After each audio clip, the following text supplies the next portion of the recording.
Sunday suspense শুধুমাত্র radio Mirchi 98.3 FM এ। It's hot.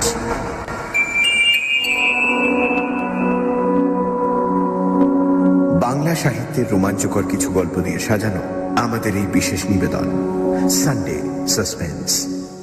আজ আপনার জন্য হরিনারায়ণ চট্টোপাধ্যায়ের লেখা অমর ধাম। হরিনারায়ণ চট্টোপাধ্যায় জন্মেছিলেন 1916 সালে। তার প্রথম উপন্যাস ইরাবতী। ছোটদের জন্য লেখা বইয়ের মধ্যে অন্যতম ভয়ের মুখোশ ও পাথরের চোখ। তার মৃত্যু হয় 1981 সালে। আজকের গল্পটি আমরা নিয়েছি 2 শতকের শ্রেষ্ঠ ভৌতিক অমনিবাস এই বইটি থেকে। প্রধান চরিত্রে পার্থ, অমল, মুংলা এবং পুলক। গল্প পাঠে মীর, গল্পের সূত্রধার দ্বীপ। শুরু হচ্ছে অমর ধাম।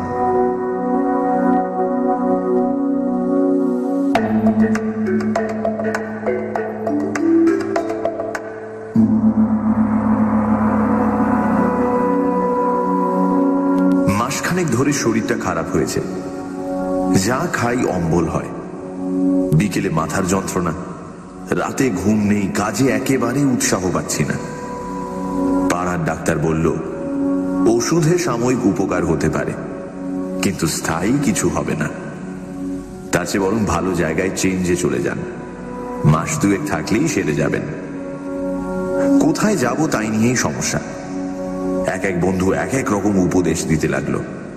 কেউ বলল ভুবনেশ্বর, কেউ হাজারিবাগ, আবার কেউ দেওঘর। কি করব, কোথায় যাব যখন ভাবছি, তখন হঠাৎ অমলের সঙ্গে দেখা হয়ে গেল। অফিস থেকে বেরিয়ে ফাঁকা ট্রামের জন্য অপেক্ষা করছি। আচমকা পিঠে কার স্পর্শ। ফিরে দেখি অমল। কলেজ ছাড়ার পর অমলের সঙ্গে আর দেখা হয়নি। আমাকে দেখে অমল বলল, চেহারা যে বড্ড খারাপ হয়ে গেছে, কি ব্যাপার? কি ব্যাপার বললাম। শুনে অমল বলল, ওসব ভুবনেশ্বর দেওঘরে চিন্তা ছেড়ে দাও, ওখানে কিচ্ছু হবে না। তুমি মিলনপুরে চলে যাও, 3 দিনে তোমার অম্বল সেরে যাবে। মিলনপুর কোথায়? কখনো তো নাম শুনিনি। অমল হাসলো। বেশি লোক নাম শোনেনি বলেই তো জায়গাটা এখনো ভালো আছে। ভিড় হলেই জলবায়ু বদলে যায়। যাব কি করে? তাছাড়া থাকবোই বা কোথায়? কোনো অসুবিধে নেই। আমার বাবা একটা বাংলো কিনেছিল মিলনপুরে, এখন কেউ যায় না। আমিও তো এখন অন্য জায়গায় থাকি, তবে লোক আছে। তার কাছে আমার নাম করো, কোনো অসুবিধা হবে না, তুমি যাও তো।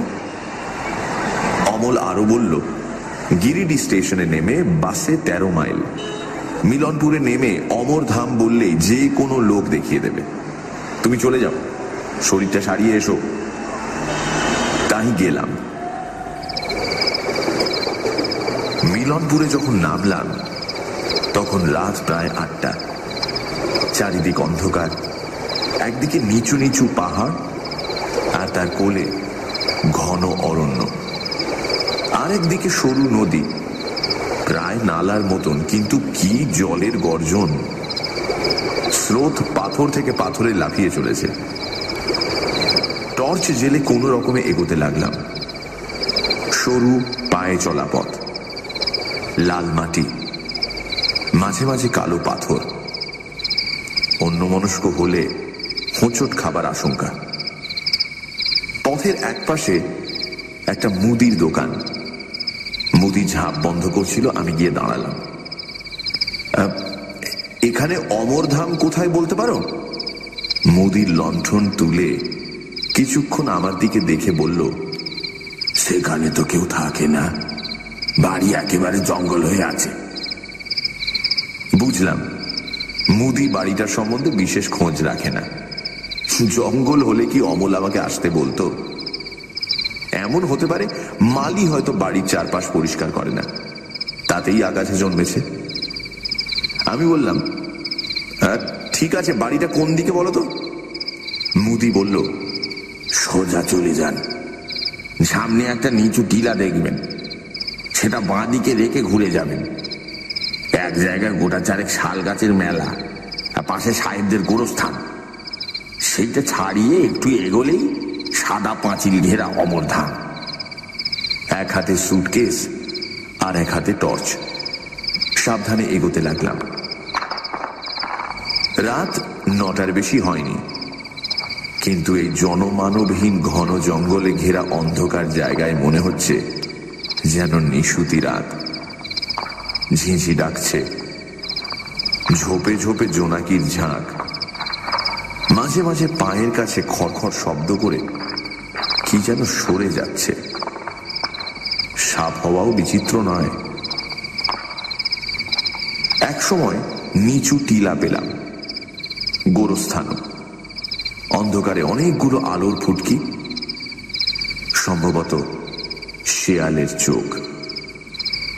বড় শেয়াল অর্থাৎ বাঘ হওয়াও আশ্চর্য নয়। যাক, অবশেষে অমরধাম পাওয়া গেল। বেশ ভালো বাংলো, অন্তত এক সময় বেশ ভালোই ছিল। এখন অযত্নে জায়গায় জায়গায় পলেস্তারা খসে ইট বেরিয়ে পড়েছে। জলের পাইপে আগাছা হয়েছে, সামনের চাতাল শ্যাওলায় সবুজ হয়ে আছে। গেট ঠেলতে ক্যাচ করে বিশ্রী একটা শব্দ করে সেটি খুলে গেল। ভেতরে গিয়ে জোরে জোরে কড়া নাড়তে লাগলাম। 12 কড়া নাড়ার পর দরজা খোলার শব্দ হলো।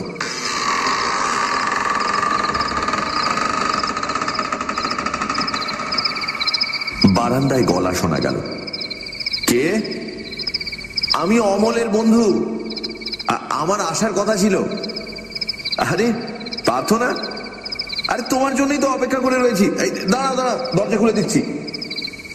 আমার নিজের খুব অবাক লাগলো। কে এই লোকটা? আমার নাম জানলো কি করে? তবে কি আমাদের কোনো বন্ধু আমার মতন শরীর সারাতে এখানে এসে উঠেছে? নিচের দরজা খুলতেই খোলা দরজা দিয়ে এক ঝাঁক চামচিকে উড়ে গেল। আর একটু হলেই তাদের ডানা আমার মাথায় লেগে যেত। লম্বা চেহারার একটি লোক আমার দু কাঁধে দুটো হাত রেখে বলল, ও পার্থ, কত যুগ পরে দেখা বলো তো। টর্চের আলোটা তার দিকে ফেললাম। লম্বা পুলক। আমাদের কলেজে দুজন পুলক ছিল, তাই একজন লম্বা পুলক আর একজন বেটে পুলক। তার পরের কথাটা মনে হতেই মেরুদণ্ড বেয়ে ঠান্ডা প্রবাহ নামল। বুকের শব্দ দ্রুততর। তাই তো শুনেছিলাম বছর 5 আগে টালা ব্রিজের কাছে লম্বা পুলক দুর্ঘটনায় মারা গেছে। পুলক মোটর সাইকেলে ছিল। সামনাসামনি এক লরির সঙ্গে ধাক্কা। পুলক আর তার মোটর সাইকেল দুই একেবারে ছাতু হয়ে গিয়েছিল। কি সারা রাত বাইরে দাঁড়িয়ে থাকবে নাকি? পুলক তাড়া দিল। ভেতরে ঢুকতে ঢুকতে বললাম, না চলো, একটা কথা ভাবছিলাম। কি কথা? শুনেছিলাম দুর্ঘটনায় তুমি মারা গেছো বছর 5 আগে। পুলক খুব জোরে হেসে উঠল। আরে একরকম মরাই তো। দেখো না, বাঁ পায়ে একদম জোর পাই না। হাসপাতাল থেকে সোজা এখানে চলে এসেছি। বলতে নেই, এখন খুব ভালো আছি ভাই। এখানকার জল হাওয়ায় খুব উপকার পেয়েছি। এসো এসো, ভেতরে এসো। শরীর খুব পরিশ্রান্ত। দাঁড়িয়ে দাঁড়িয়ে আলোচনা করতে আমারও ভালো লাগছিল না। কোনো রকমে কিছু মুখে দিয়ে শুয়ে পড়তে পারলে বাঁচি। স্নান করবে তো? পুলক জিজ্ঞাসা করল। এত রাতে নতুন জায়গায় সাবরচ্ছে না। আরে গরম জলে স্নান করে নাও, শরীর ঝরঝরে লাগবে। গরম জল এখনই পাঠিয়ে দিচ্ছি। স্নান সেরে বাইরে আসতে দেখি টেবিল সাজিয়ে পুলক বসে আছে। প্লেট ভর্তি গরম ভাত আর মুরগির মাংস। এখানে রান্না করে কে? পুলক বলল, রান্না, বাসন মাজা, ঘরদোর পরিষ্কার সবই মুংলা করে। এদেশি লোক, ভারী কাজের। তুমি খাবে না? আমি সন্ধে 6টার মধ্যে খেয়ে নি। নাও, তুমি আর বসে দেখো না, নিশ্চয়ই খুব ক্লান্ত, শুয়ে পড়ো। এটা তোমার ঘর। এই ঘরে ঢুকেই আশ্চর্য হয়ে গেলাম। সিঙ্গেল খাটের উপর পরিপাটি বিছানা, মাথার কাছে টিপয়ের উপর জলের গ্লাস। ভোরে উঠে আমার যে জল খাওয়ার অভ্যেস, এটা পুলক জানলো কি করে? শুয়ে পড়লাম।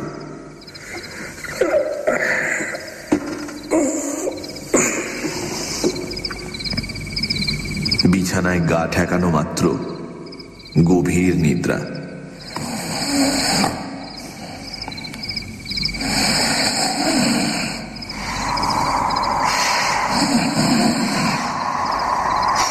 মাঝরাতে প্যাঁচার বিদঘুটে ডাকে ঘুম ভেঙে গেল। মাথার কাছে খোলা জানলা দিয়ে চাঁদের আলো বিছানার উপর এসে পড়েছে। ঘরের সবকিছু পরিষ্কার দেখা যাচ্ছে। পাশ ফিরে শুতে গিয়েই চমকে উঠলাম। বরফের মতন ঠান্ডা স্পর্শ। চোখ খুলেই রক্তহীন হয়ে গেল। আমারই বালিশে মাথা দিয়ে একটা কঙ্কাল শুয়ে, একটা হাত প্রসারিত। সেই হাতটাই আমার শরীরে ঠেকেছিল। আর্তনাদ করে উঠে বসলাম। কি হলো পার্থ? পুলক খাটের কাছে এসে দাঁড়িয়েছে। কঙ্কালের দিকে আঙুল দেখাতে গিয়েই দেখলাম বিছানা খালি, কোথাও কিছু নেই। না, তুমি নিতান্ত ছেলে মানুষ। সরো, আমি না হয় তোমার পাশে শুই। লজ্জা পেয়ে মাথা নাড়লাম। না না, তোমার শুতে হবে না,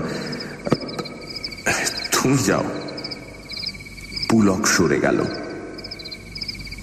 ঘুমোবার চেষ্টা করতে করতে নতুন একটা চিন্তা মনে এলো। শোবার আগে আমি তো দরজা বন্ধ করে দিয়েছিলাম, তাহলে পুলক ঘরের মধ্যে ঢুকলো কি করে? উঠে আর পরীক্ষা করতে ইচ্ছে হলো না। ঘুমে চোখ বন্ধ হয়ে এলো। সানডে সাসপেন্স, শুধুমাত্র রেডিও মির্চি 98.3 FM এ। It's hot.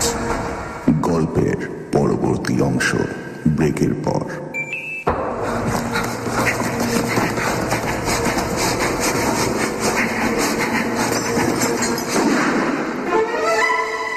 সানডে সাসপেন্স, শুধুমাত্র রেডিও মির্চি 98.3 FM এ। It's hot.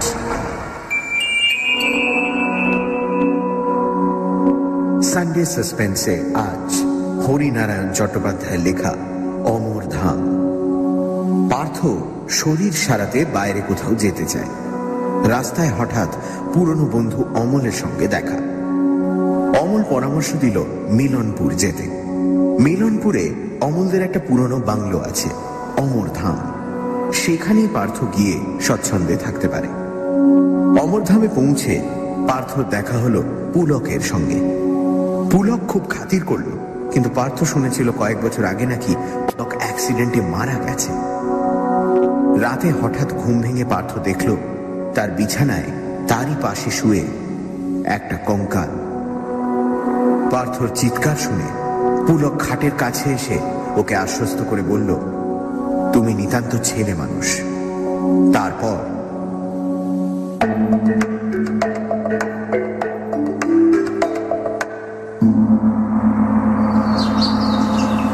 পরের দিন সকালে উঠে দেখলাম ঘরের দরজা ভেতর থেকে খিল দেওয়া। এদিক ওদিক চোখ ফিরিয়ে দেখলাম ভেতরে ঢোকার আর কোনো পথ নেই।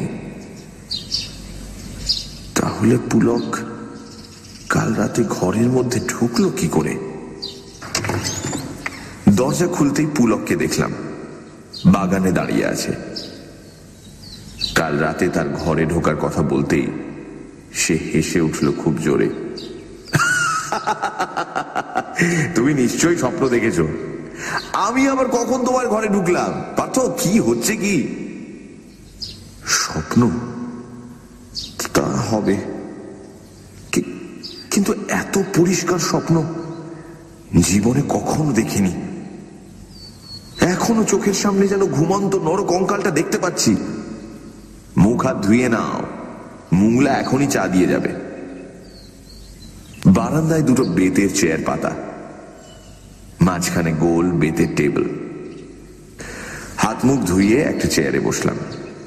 উল্টো দিকের চেয়ারে পুলক বসে বলল, মুংলা, এই পার্থবাবু চা নিয়ে এসো। চা আর টোস্ট নিয়ে যে এলো, তাকে দেখে আমার সারা শরীর কেঁপে উঠল। এমন বিভৎস চেহারা আমি জীবনে দেখিনি। গায়ে চিমটি কাটলেও এক তিল মাংস উঠবে না, এমনই শীর্ণ চেহারা। চোখ দুটো এত ভেতরে ঢোকা যে আছে কিনা বোঝাই যায় না। সরু কাঠির মতন হাত পা, ঝকঝকে দাঁতের পাটি সর্বদাই বাইরে। চা টোস্ট দিয়ে চলে যেতে আমি বললাম, লোকটার চেহারা দেখলে ভয় করে। পুলক বলল, মানুষের চেহারা আর কতটুকু, ছাল ছাড়ালে সবাই সমান। মুংলার চেহারা যেমনই হোক, লোকটা কিন্তু খুব কাজের। তাছাড়া নিজের লোক ছাড়া আমরা তো আর যাকে তাকে রাখতে পারি না। নিজের লোক মানে খুব জানাশোনা। একেও এখানকার গাঁ থেকে অমলই জোগাড় করে এনেছে। খেতে খেতে বললাম, তোমার চা টোস্ট কই? পুলক উত্তর দিল, আমি এসব খাই না ভাই, সহ্য হয় না। ভোরে উঠে ছোলা ভেজানো খাই আদা দিয়ে। একটু থেমে পুলক বলল, তুমি বসো, আমি একটু ঘুরে আসি। এখন আবার কোথায় যাবে? একবার পোস্ট অফিস যাবো, তাছাড়া আরো দু এক জায়গায় ঘুরে আসবো। তুমি আমার জন্য অপেক্ষা করো না, আমি বাইরে কোথাও খেয়ে নেবো। সারাটা দিন পুলক ফিরল না, সন্ধ্যের সময়ও না। মুংলাকে জিজ্ঞেস করতে সে বলল, বাবুর ফেরার কোনো ঠিক ঠিকানা নেই, কোথায় কোথায় যে যান। খাবার সময় এক কাণ্ড। বসে খাচ্ছি, পাশে মুংলা দাঁড়িয়ে। তাকে বললাম, একটু তরকারি নিয়ে এসো তো, আর দুখানা রুটি। মুংলা চৌকাঠের কাছ পর্যন্ত গিয়ে বাইরে হাত বাড়িয়ে তরকারি আর রুটি এনে দিল। ঠিক মনে হলো এগুলো নিয়ে কে যেন বাইরে অপেক্ষা করছিল। কিছু আর জিজ্ঞাসা করলাম না, কিন্তু এ বাড়ির বাতাসে কেমন যেন ভয়ের গন্ধ। মনে হয় অশরীরী আত্মারা আনাচে কানাচে লুকিয়ে আছে। সেই রাতেই দারুণ দৃশ্য চোখে পড়ল। পুলক তখনও ফেরেনি। ঘুম আসেনি, বিছানায় শুয়ে এপাশ ওপাশ করছি। হঠাৎ বাইরে খড়খড় আওয়াজ। দুহাতে পাতা রগড়ালে যেরকম শব্দ হয় ঠিক তেমনি। আস্তে আস্তে উঠে জানলার খড়খড়ি খুলে বাইরে চোখ রাখলাম।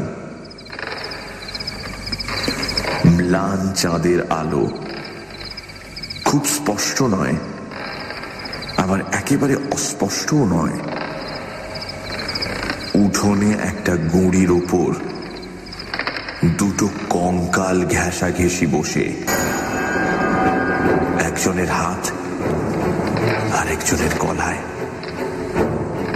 আর একটু দূরে একটা গাছের ডাল ধরে মুংলা দোল খাচ্ছে। কি লম্বা চেহারা, সারা দেহে কোথাও এক তিল মাংস নেই।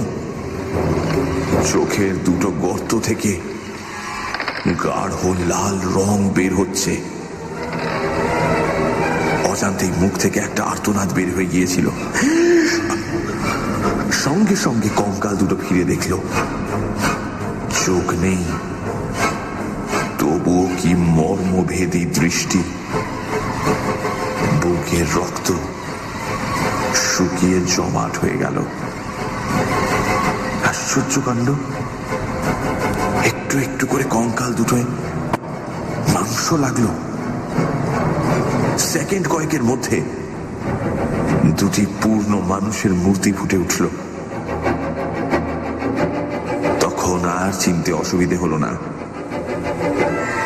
একজন পুলক আর একজন অমল। কাঁপতে কাঁপতে বিছানায় ফিরে গেলাম। সারা রাত ঘুমোতে পারলাম না। যা দেখেছি তারপর ঘুমোনো সম্ভব নয়। বাইরে খটখট শব্দ, মনে হলো একাধিক কঙ্কাল মূর্তি উঠোনে পায়চারি করছে। সেই শব্দের সঙ্গে পেঁচার ডাক বাদুড়ের ডানার ঝটপটানি মিশে ভয়াবহ অবস্থার সৃষ্টি করল।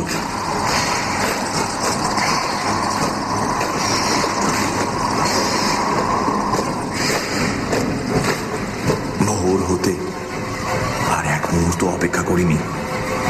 সুটকেসটা হাতে নিয়ে ছুটতে লাগলাম। বের হবার সময় রান্নাঘর থেকে বাসনপত্রের আওয়াজ আসছিল। একটু পরেই হয়তো মুংলা চা নিয়ে সামনে এসে দাঁড়াবে।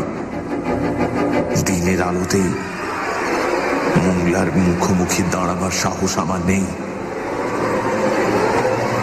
ছুটতে ছুটতে যখন মুদির দোকানের সামনে গিয়ে পৌঁছলাম, তখন মুদি সবে দোকানের ঝাঁপ খুলছে।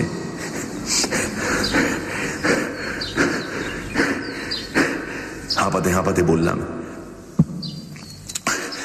এক গ্লাস জল।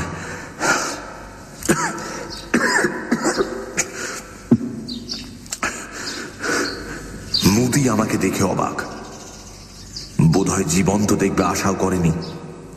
জল দিয়ে জিজ্ঞাসা করল, আপনি অমরধাম থেকে আসছেন? হ্যাঁ। খাওয়া দাওয়া কি করতেন? মুদির কাছে কিছু বলতে ইচ্ছে হলো না, শুধু বললাম, কেন, মুংলা রাঁধত?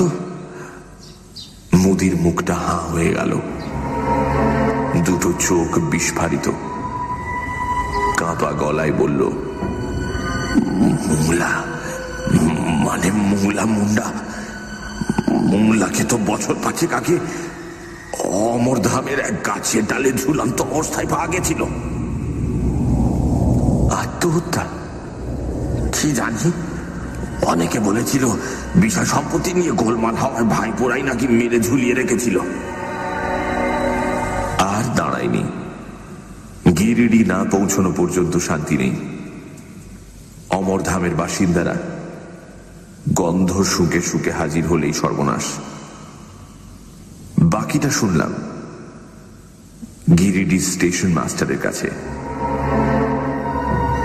ওই বাড়ির অমলবাবু মাঝে মাঝে আসা যাওয়া করতেন। বছর 2 আগে তাকে ঘাড় মটকানো অবস্থায় বাড়ির উঠোনে পাওয়া গিয়েছিল। গিরিডি থেকে পুলিশের কর্তা গিয়েছিল, কিন্তু খুনের কোনো হদিশ হয়নি।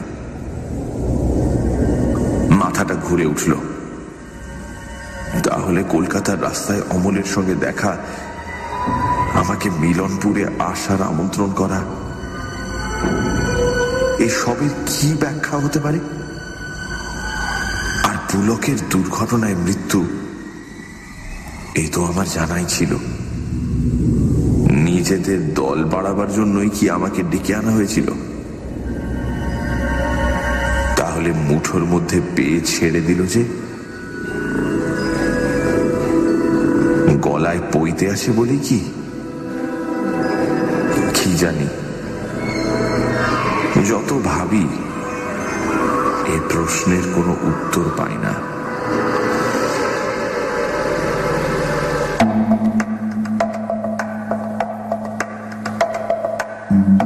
শুনছিলেন অমরধাম, রচনা হরিনারায়ণ চট্টোপাধ্যায়, গল্প পাঠে মীর, গল্পের সূত্রধার দীপ, শব্দগ্রহণ, আবহ সঙ্গীত এবং স্পেশাল এফেক্টসে রিচার্ড, পরিকল্পনা ও পরিচালনায় ইন্দ্রাণী। আগামী সপ্তাহে ঠিক এই সময় আরো একটি রোমাঞ্চকর গল্প নিয়ে হাজির হবে সানডে সাসপেন্স।